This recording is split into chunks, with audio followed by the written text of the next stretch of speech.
இன்னைக்கு ஈஸியாக எப்படி பூரி மசாலா செய்கிறதுன்னு பார்க்கலாம். அதுக்கு ஒரு வானலில் எண்ணெய் ஊற்றி கடுகு, உளுந்து, கடலைப்பருப்பு போட்டு தாளிச்சிக்கிறேன். 7 பூண்டு பல்ல நல்லா தட்டி எடுத்துக்கிறேன். 2 பெரிய வெங்காயத்தை நீட்டு வாட்டத்தில் கட் பண்ணி வச்சுருக்கேன். 5 பச்சை மிளகாவையும் அதை மாதிரி கீறி வச்சுருக்கேன். இப்போ இது வானலில் போட்டு நல்லா வதக்கிக்கலாம். தேவையான அளவுக்கு உப்பு போட்டுடலாம்.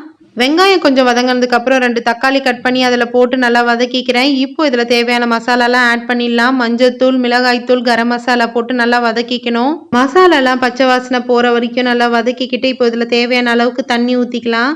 தண்ணி நல்லா கொதிச்சு வரதுக்குள்ள நான் ஏற்கனவே வேக வச்ச உருளைக்கிழங்குல தோல் எடுத்துக்கிறேன். கையால் இந்த மாதிரி மசிச்சு விட்டுக்கலாம். தண்ணி நல்லா கொதிக்க ஆரம்பிச்சிருச்சு. இதில் இந்த உருளைக்கிழங்கை சேர்த்துக்கிறேன். இப்போ இதில் கருவேப்பிலை, கொத்தமல்லி போட்டு நல்லா கலந்து விட்டுக்கலாம். இந்த மசாலாவை ஒரு 10 நிமிஷத்துக்கு அப்படியே மூடி வச்சிடலாம். தீயெல்லாம் குறைக்க வேணாம், ஃபுல் தீயிலே இருக்கலாம். 10 நிமிஷத்துக்கு அப்புறம் திறந்தோம்னா சூப்பரான மசாலா ரெடி. இது பூரி, சப்பாத்தி, தோசை, இட்லி எல்லாத்துக்குமே ரொம்ப நல்லா இருக்கும்.